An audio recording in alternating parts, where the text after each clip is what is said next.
Good morning, good morning, good morning. Come and join me for another Embrace Your Life chat. I am Carol C. Miller, your positive life strategist, peace activator, and global hugger. And I come here Mondays, Tuesdays, and Thursdays, 11:30 Chicago time, to help hopefully heighten celebrations and lessen sorrows through a positive focus. So let me know where you're joining me from. Again, I am here in Chicago. It is a rainy fall day, but it's still a nice day. So, hi, Lisa. Good to see you here from Vancouver, Canada. I have not been to Vancouver, Canada. Um, I I gotta tell you, I watch Hallmark movies, and a lot of them are filmed in that area, and it's like, oh, it is so gorgeous. I definitely want to get there sometime. It's so beautiful up there. I do get to the Pacific Northwest because I love that area of the U.S. as well.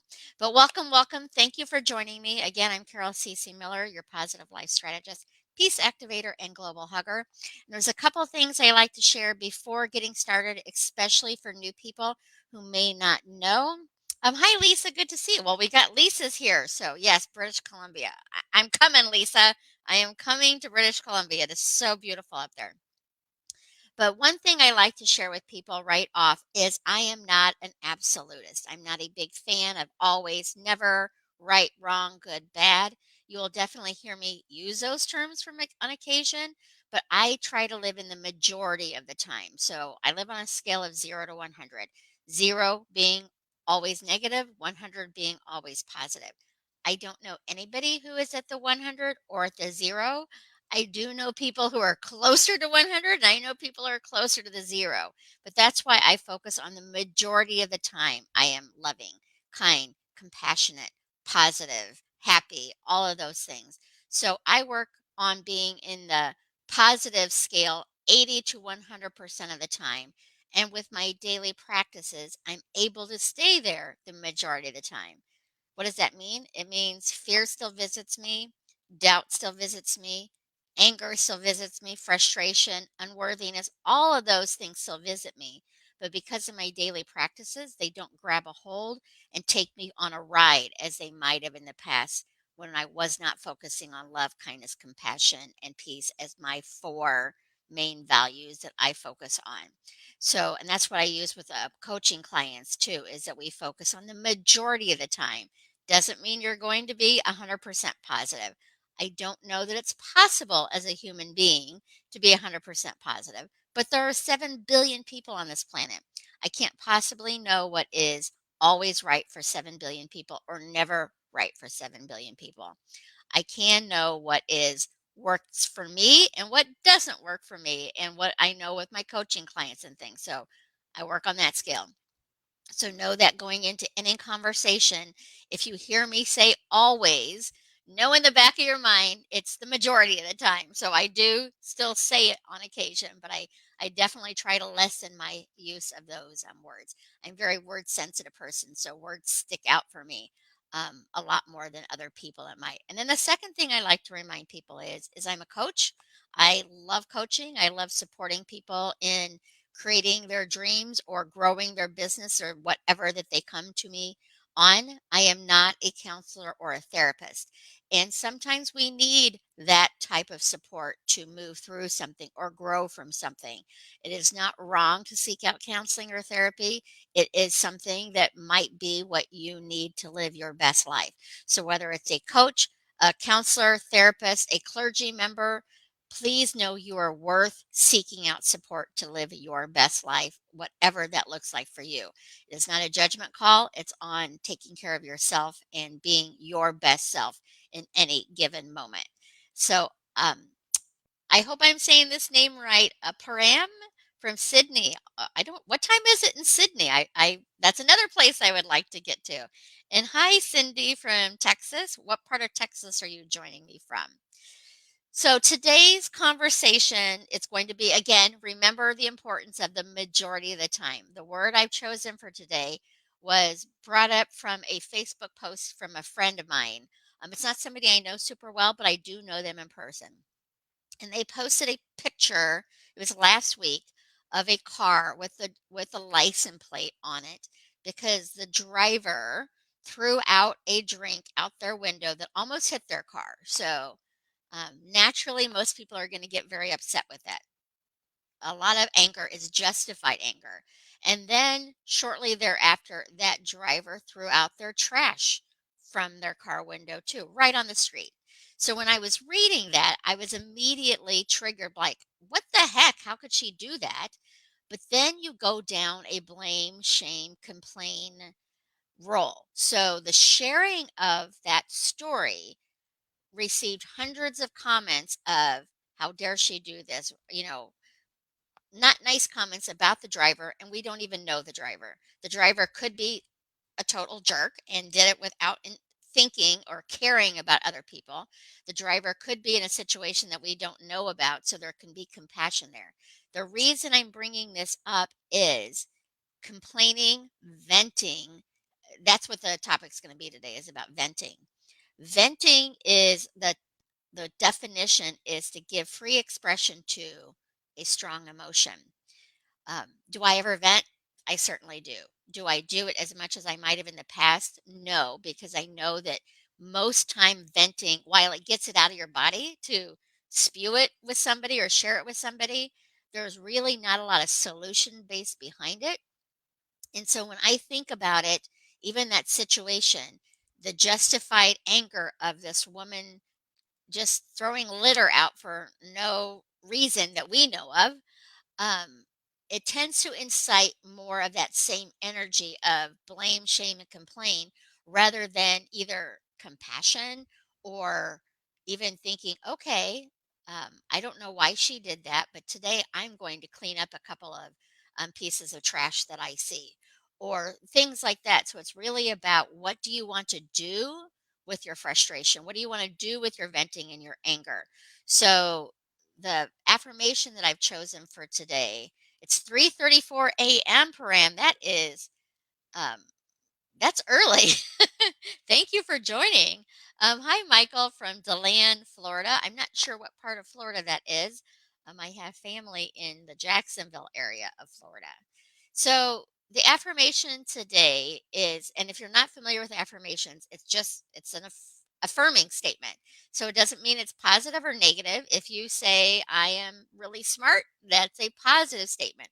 If you say, I'm really dumb, that is a negative statement. However, if you say, I am really smart, and then immediately your brain is thinking of something not so smart you did this morning or yesterday, so you're negating that positive statement, that doesn't mean it's not necessarily a positive statement for you because you've already negated it. So what I encourage people to do when they immediately negate it is to either switch it out completely or put in, I'm in the process of becoming. I'm in the process of feeling smarter. I'm in the process of being smarter, and make it into something that is believable. So today's affirmation is, I choose words and actions with compassion. So going back to that situation, I immediately did not go into compassion when I read that story on Facebook. I did not comment. I did not feed the energy of, how dare she do it? But my initial reaction was, why would she do that? Like, what was she thinking? She could have hurt my friend's car. She could have caused an accident. She certainly was littering. So there was many reasons to be justifiably disappointed, frustrated, upset, angry with the situation. But what do you want to feed? Do you want to feed the anger and how dare you and go into that space? Or do you want to feed the, I don't like this. What can I do to fix it? What can I do to help? These were stranger situations. So it wasn't like you could go tell her, what are you doing? Or ask her why you're doing it. But you can go into yourself and ask, what is it in this situation that is upsetting me so much? And what can I do to move through it without feeding the frustration? It's not about pretending you're not angry about the situation or pretending it didn't happen, because it did happen. And in my opinion, it's justifiable to be angry or frustrated about a situation like that. I don't know the reason she did it, and um, I don't know her background whatsoever to know what brought her to that space. So I can find compassion. And for me, anger doesn't feel good in my body. If I had been in that situation personally, I'm sure I would have been angry at her. I might have honked at her. I don't know what I would have done, but I do know staying in that space of frustration, staying in that space of anger, and just absorbing it, it is not bringing me forward to solutions. It's not bringing me forward to compassion. It's not bringing me forward to creating an action that I do want to see rather than the action of littering that I don't want to see. So it's about honoring those feelings and then stepping forward into how you want to feel. And a lot of people spew and vent on social media. And I'm not going to say it's wrong. It does not work for me. And the reason it doesn't work for me is because if you spew like that situation, few people are going to come in and talk about, okay, what can we do to make this better? They're going to join the negative energy of how dare she do this? I saw this happen last week, and can you believe this happened? So we're feeding that energy.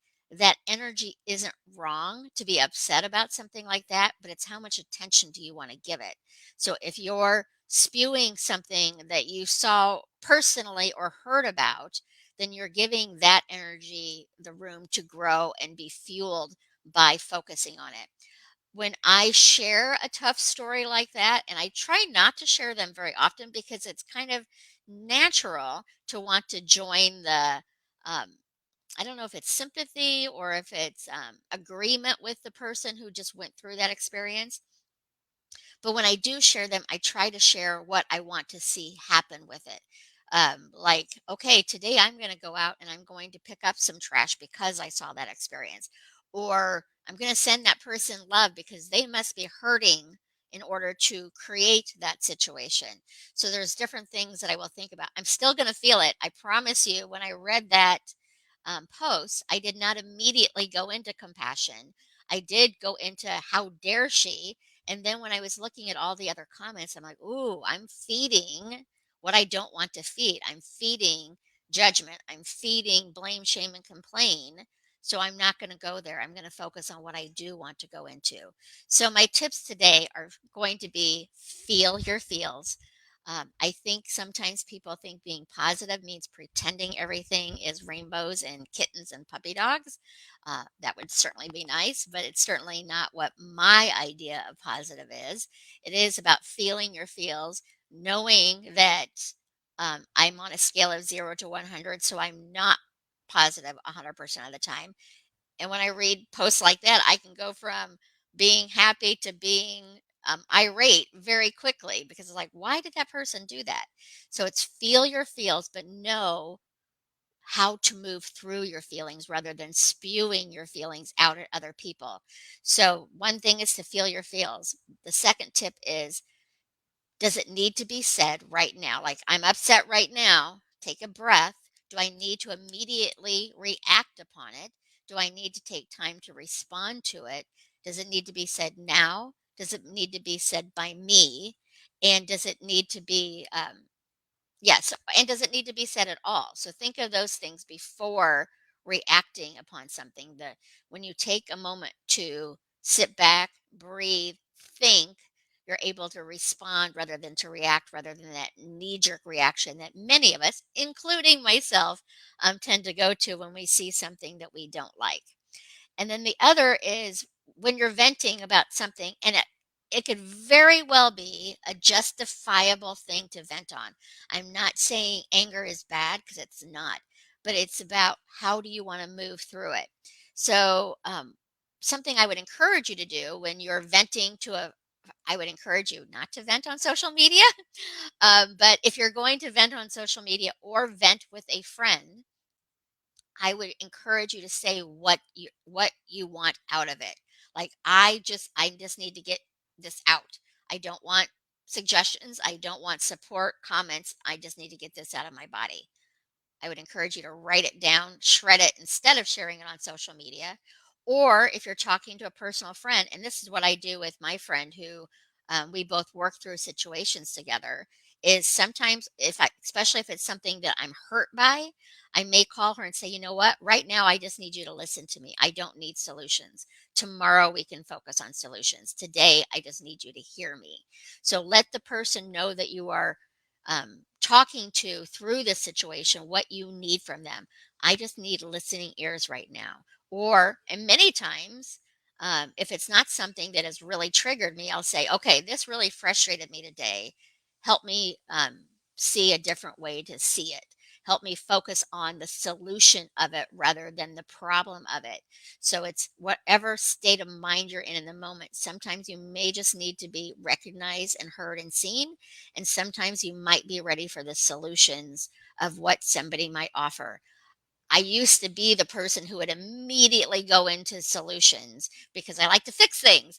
So it's really about knowing, like, is this person ready for solutions, or does this person just need to be heard right now? And it's about taking care of that and knowing from that space which one to go. Um, Cry if you need to. Crying is a healthy way to get things out of your system. I know when I cry, like I feel immediately better afterwards. Now, my eyes might get puffy because of it, but I feel a lot better after releasing that pent up frustration and feeling. So that's something to do. Some people recommend like hitting a pillow or yelling out loud without yelling at someone.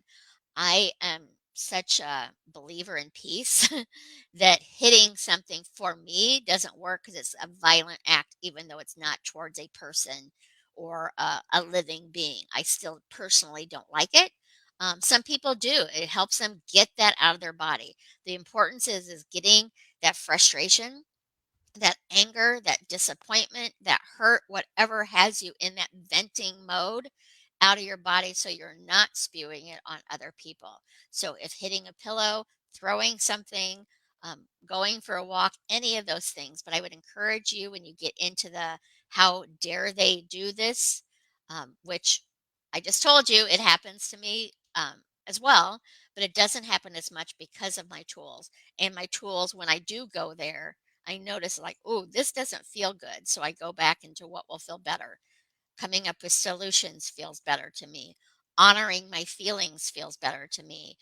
Taking a walk and not responding in that moment feels better to me. So it's about doing something that's going to feed what you want as an outcome rather than feeding the fear of what you don't want, the disappointment that you don't want, the anger that you don't want. So just think about those when you're going through your day, especially on social media.